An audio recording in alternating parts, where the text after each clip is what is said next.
This morning, we're really pleased to have Chuck Marohn visiting Georgia Tech as part of his book tour for Strong Towns, a Bottom-Up Revolution to Rebuild American Prosperity. Carrie Watkins, Frederick Law Olmsted Professor in Civil Engineering, and myself, Professor of Architecture and Director of the Master of Science in Urban Design, we will be interviewing Chuck about redesigning cities' investments in transportation infrastructure. And we're speaking to students in particular, in the urban transportation planning class, as well as others from around campus. It's really the perfect class to engage Chuck with, as Chuck is both a civil engineer and has a degree in city planning. He is also most known really as founder and president of Strong Towns, a movement that in many ways is kind of rejecting a lot of what he was taught, or at least questioning a lot of what he was taught in both of those degrees. It's a movement that, according to the website, questions how future generations will afford maintaining the infrastructure we live with. It advocates for resilience instead of efficiency, for wealth instead of growth, smaller incremental steps, and empirical lessons rather than theory, and obsessing about current finances instead of growth. Growth comes up quite a bit there. Yeah. So Chuck, thanks for joining us. Kick us off by telling us more about Strong Towns. What is it? What does it do? And why should our listeners care?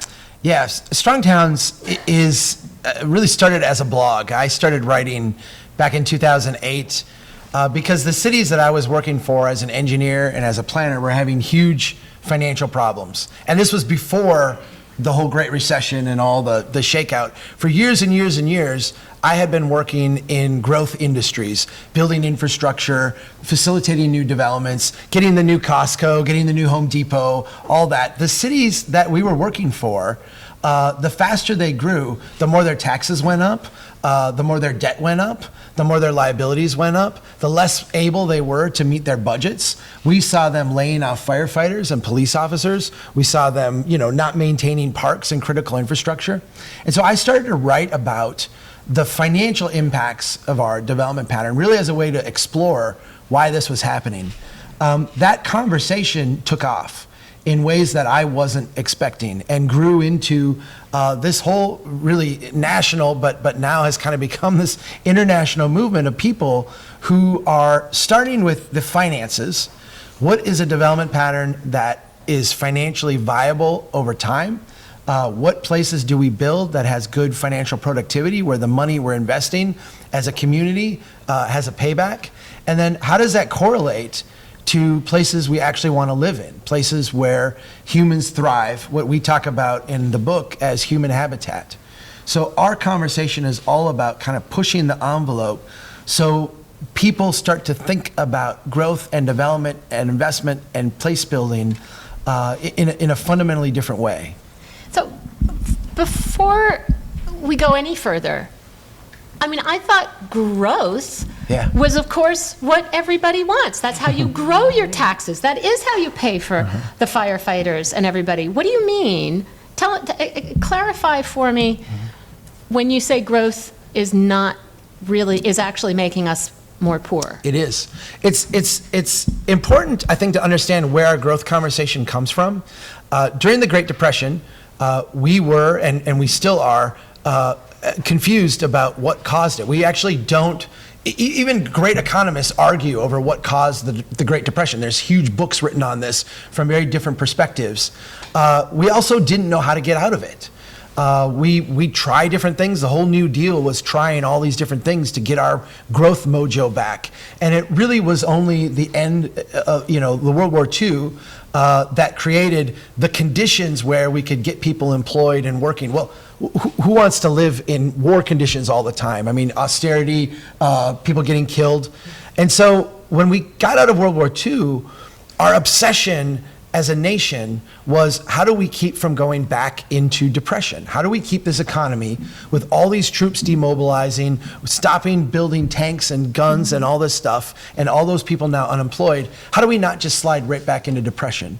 And what we did is we created a growth economy, a kinetic growth economy that was designed to, by transforming the entire continent, by creating this brand new version of American living, we could put people to work. We could, make investments that would have this quick growth turnaround.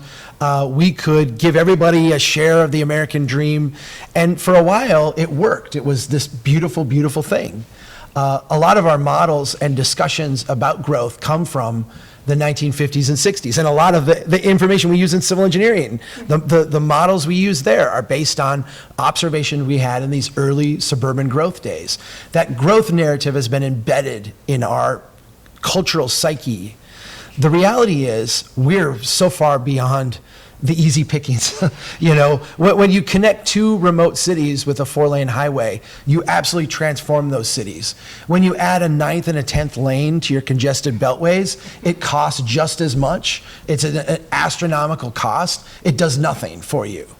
We are now at the point where the diminishing returns of our investments are overwhelming. We're making investments from an infrastructure standpoint that are so incredibly negative returning, it's almost laughable in the short term. So we have to switch our conversation about growth from being one where, how do we meet next quarter's GDP target? How do we induce enough growth for the next 3 months, to how do we start to build long-term stability and real prosperity in places and neighborhoods where people live? And that's a fundamentally different conversation. Absolutely. So I agree. Here, let's just do this. So I'm going to turn things maybe a little towards the transportation world from the urban design world that I was going to steer back to likely again, and ask you to talk a little bit more about this concept of roads versus stroads, I believe is how you say it, and tell us a little bit more about that and your thinking on sort of at a smaller scale, how do we build roads right? It's fascinating because in my time working as a civil engineer, and also the decade I spent doing planning work, specifically with cities, it was, when we would get transportation investments, it was always about economic growth. How can we leverage this big federal grant we get, or this big state investment in transportation, to get development along it? And the kind of cognitive dissonance of that is the way we would do the financial analysis on the viability of the road was the travel time. We would say, well, we're going to make these improvements, and that's going to speed up traffic and allow you to get from point A to point B quicker. And then we would go in and from an economic development standpoint say, and then we're going to put a McDonald's and a gas station and a Walmart along this and slow you down. And I started to look at that saying, well, okay, those two things are at odds, but we're holding them in our brain at the same time. We're making the same case in the same forums, and we're suddenly fine with both of these, even though they conflict. And probably the starkest example of this that I experienced back in the early 2000s, I drove from San Antonio to Austin, and it was very clear that the development strategy for Texas is to just have one long frontage road between San Antonio and Austin. It's like an hour and a half of the same, Schlotzsky's just repeating over and over and over again. That's kind of like a slash and burn agriculture style of development. You extend the frontage road, you get the whole new, next iteration of the chains, you get the development off to the side, and then you move on to the next one. And when you start to recognize that stuff financially is a huge loser. It's like a sugar high for a city with a long-term hangover financially. It prompted me to ask this question about what are we trying to do with our transportation? We're trying to move people over distance, and we're trying to build wealth. Those are two very competing objectives. And if you think of them as roads, Think of a railroad as a road on rails. It's a connection between two places. The function of a road is to move at high speed between two places. And a street is really a platform or a framework for building wealth. Those are two fundamentally different objectives. When we focus on one over the other, we make fantastic investments. When we're moving people at speed over distance, those investments really pay off. When we're creating great places with, good streets, but also great urban design around it, we build a lot of wealth and we build a lot of prosperity. When we mix the two, street and road together, which we've called a strode, when we mix the two, you get this deadly combination of really expensive infrastructure with very low financial returns, very poor access, but also very poor mobility. And really, from a safety standpoint, this is where all of our fatalities happen. This is where all of our critical collisions happen. These are the environments that people really suffer in. And so by focusing on streets and roads and what we're trying to get out of them and eliminating this hybrid stuff in the middle, I think we actually solve that internal cognitive dissonance that engineers and planners seem to be able to hold professionally, while also, getting us to where we're making really good investments. So Chuck, I love the Strode's discussion. I should say, it's kind of funny because when I first came up with this term strode, I would capitalize it, the whole thing. And people started to get really annoyed with this. Why do you capitalize it? And I did it because engineers love acronyms. And I thought, if I capitalize it, they'll read it and they'll be like, that's an acronym I don't know, and they'll look it up. But I don't capitalize it anymore because the grammar police got mad at me. I've added faux roads. Yeah. As another, the suburban streets that are really supposed to be providing access to homes, but they're Right. trying to look like country roads. Yeah. And we got lots of both here in Atlanta. But Yeah. so another topic you've, I think, written about to illustrate some of just these problems with development patterns is basically saying suburbia is a Ponzi scheme. Mm-hmm. Tell us what the argument is there. I didn't come to that lightly, and it actually was a very painful a way to arrive at this, because a Ponzi scheme is a very loaded kind of way to describe something. I think it's, and this is a term I use, I think it's important to note right off the top that I'm not suggesting anything nefarious. I don't think anyone in a Bernie Madoff kind of sense. But if you look at Bernie Madoff, I think that ultimately every Ponzi scheme is unintentional at the beginning. We do a little thing here to kind of cover up for a mistake over here. We rob Peter to pay Paul a little bit, and then, that didn't work, and now we do it a little bit more and a little bit more and a little bit more. And when you interview someone like they've interviewed Bernie Madoff, basically he didn't set out to start a Ponzi scheme, he kind of slid into it. And I think really that's what has happened to our cities. When we do new development, we've become very, very good. And as an engineer, I was expert at this because there's all these systems set up to help you do this, to generate new growth. You can get grants from the federal government, you can get aid from the states. The municipal bond market is very liquid. You can borrow as much money as you want as a city. And developers come in with a lot of capital ready to make investments in your community. All of these things allow you to create new infrastructure, new platforms where you can get that Home Depot, you can get that Costco, you can get that new gas station. If you look at this from the city's revenue standpoint, all of those transactions of new growth create permit fees, sign-up fees, utility fees. There's a huge bump in your cash right off the bat. Plus, now you have all this new tax base. You've got people paying sales tax and property tax. When you're growing, your revenue spikes very, very high. Think about the infrastructure, though. A brand new road doesn't cost you anything. A brand new pipe is in the ground. You don't have any even maintenance costs for a couple decades. The sidewalks are all brand new. The pipe, the meters and the valves, all this stuff is brand new. So your costs are very, very low. If you look at new growth in the first 5 years, 10 years, 20 years as a municipality, you are cash flow positive, because you are getting all this revenue and hardly any expenses. The problem happens when those expenses start to come due.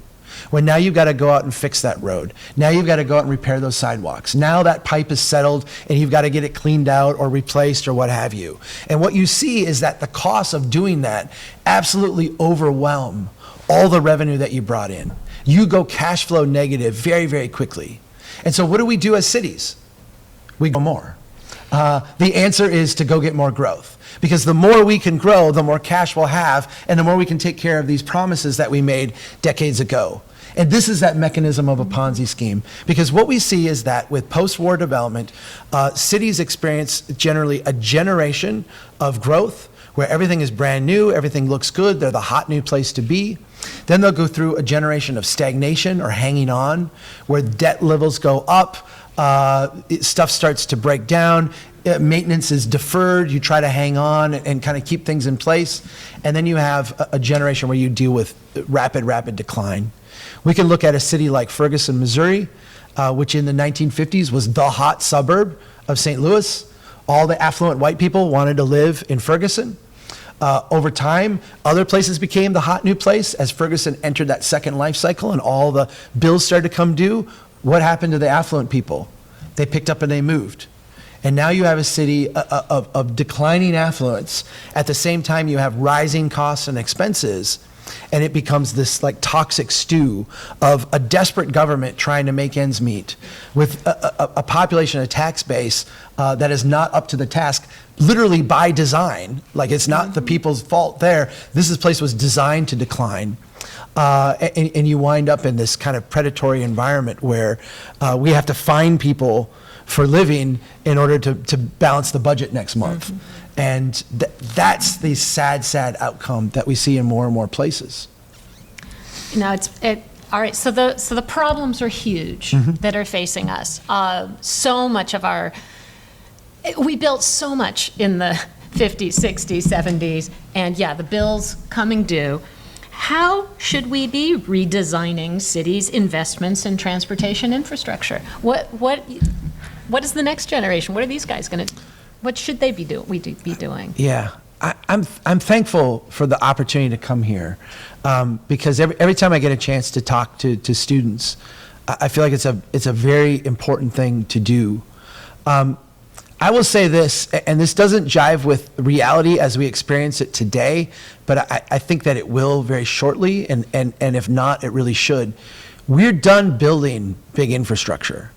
We're done building big mega projects. We're done adding another beltway. We're done adding more lanes.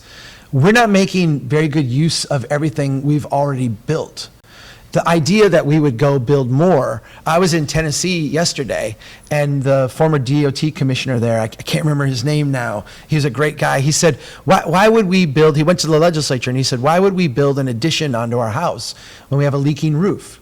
And from an infrastructure standpoint, from a design of spaces standpoint, we have leaking roofs everywhere. Why are we adding more stuff?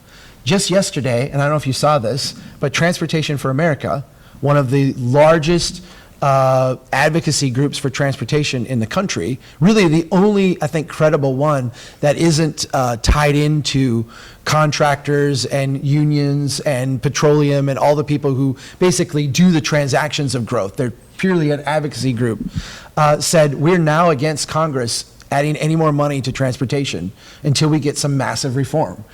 For years, they've been calling on Congress to spend more on transportation, and they're saying we are now the opposite. We don't want any more spent.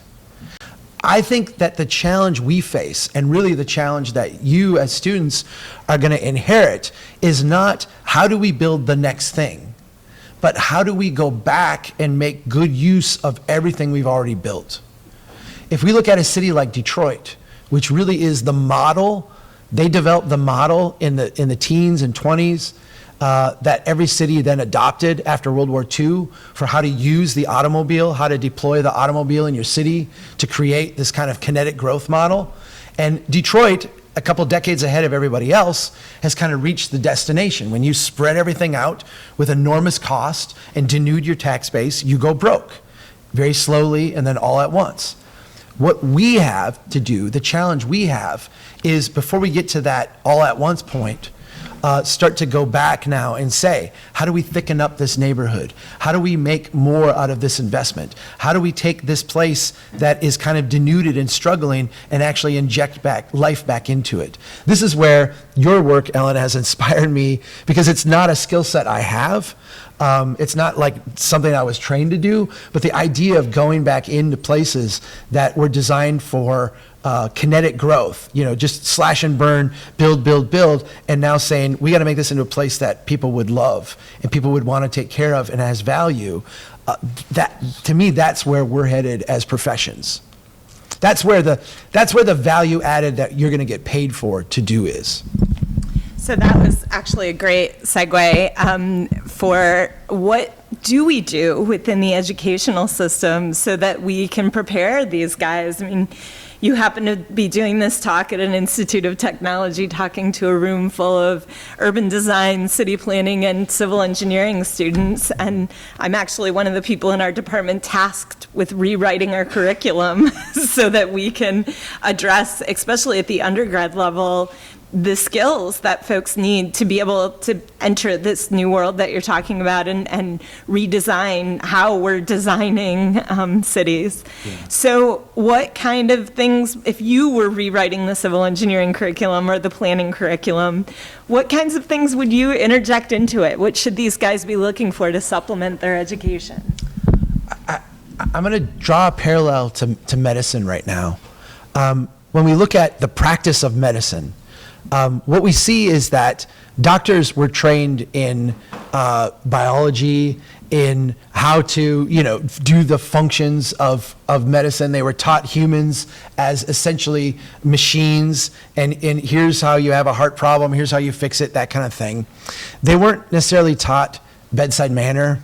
They weren't taught how, if you give people sunlight in their room, they recover more quickly than if not.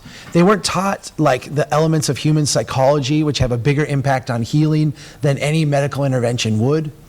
I think that when we look at our professions, civil engineering, urban planning, urban design, we're often taught the fundamentals. Here's how you calculate the beam size on a metal structure. Here's how you figure out the slope of a road or the invert of a pipe or what have you. Here's how you do an economic projection. These things are all, I think, old economy. They're in some ways fundamental to doing the work, because we're going to continue to build roads. We're going to continue to fix roads. We're going to continue to fix pipes. We're going to have to know this base knowledge. But I've heard it said the last century was the century of economists. And I think that that's very true. Economists in the sense that we were worried about growth and we were focused on cities as like a growth machine. The next century, I've heard called the century of biology.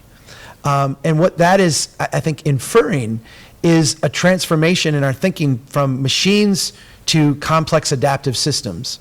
Think of a field of corn where the whole thing is about how do we create more corn, to a rainforest where it's more of an understanding of what an ecosystem is. Cities are human habitat. They're complex adaptive environments. They're human ecosystems, and they have within them not just roads and streets, asphalt, steel, concrete, the way that we're kind of taught as engineers to look at it, but they're this complex environment where not only do you have those elements, but you have all these weird human elements that, oftentimes our very technical-minded brains don't want to have to deal. People are messy. They do irrational things. I would add psychology. I would add sociology. I would add a whole bunch of those things that I went into engineering to avoid. I feel like we have to expose ourselves to those thoughts and those ideas, because we can easily fall into, in both of these professions, engineering and planning, the idea that the humans are secondary to our genius design. And the reality is the humans are central, and our designs and our things we do are essentially servants of their messiness and complexity. So, kind of a follow-up question, but on a slightly different tack. Would you guess that most of the members of strong towns are coming more from an engineering background or more from planning? Neither. Neither. No. I mean, because I'm trying to figure where does There's such a weird group. the idealism to be advocates for change, because Yeah. I think that's also something we really need to be teaching all of you guys to believe that you can truly change how your profession, how the world, certainly how cities operate and are built. And so the Strong Towns members are definitely people who are advocating and acting for change. But if there's such a, how do you describe them? They're so weird. We had our very first gathering in 2014 where we're like, anyone who cares about Strong Towns, come and we'll meet here. And we were expecting like 30, 40 people showed up and like over 100. And I would say we call them apes, architects, planners, engineers. I would say we were about 15% apes. We were like 85% florists, computer programmers. I met this dude the other night in Memphis. I'm like, what do you do? I'm an OBGYN. Strong Towns member. Loves it. I think the thing that we all have in common is that we feel a disconnect between our current development pattern and the way we live, and a desire to see these places become better. I think the challenge here is that, especially for the engineers, you're going to leave this institution with a lot of knowledge, and even if we teach you how to be change advocates and be really good at that, you're going to leave here and you're going to go into a profession where you have to work 4 years in a quasi-apprenticeship kind of capacity, where you're going to be taught the dogma of the profession, and you have to submit to that dogma in order to get your license. And that is a huge challenge, because it makes a lot of sense. We want to teach you wisdom of the ages. We can go back to Rome and we can see in ancient Rome, pipes put in the ground, very similar to what we do today. Roads built, very similar to the way we do it today. So there's wisdom here that's being passed on, but along with it is a lot of dogma. And I think having the capacity to understand that and assimilate that in a way that you can still be a change agent is really important. I wrote an article a couple years ago. The title of it was "Engineers Should Not Design Streets." And I got a lot of negative feedback from professional engineers. Like, what do you mean? That's insane. Because I actually said in the article, streets should be designed by teams of people. I would put my least technical person in charge of that team, because designing a street, and remember our streets and roads conversation earlier, a platform for building wealth. Building a street is all about the values you project. It's all about the values of that place. And so you should start with your least technical person so that they're able to assert those values, and that becomes central to the design, as opposed to your technical person coming in and saying, this street is all about moving cars. That's central to the design, and then everything else is subservient to that role. I think as engineers, as planners going out in the world, I think we can understand, or maybe respect, as part of being that change agent, the humility that we do not have the answer. And that really, in some ways, the answer in a complex system is not knowable. So we have to act not only with humility, professional humility in our interactions, but also our recommendations need to have a certain amount of adaptability, resiliency, flexibility, because we have to have humility about the future as well. And I think if you can keep that attitude, you'll be a real effective change agent long into your career.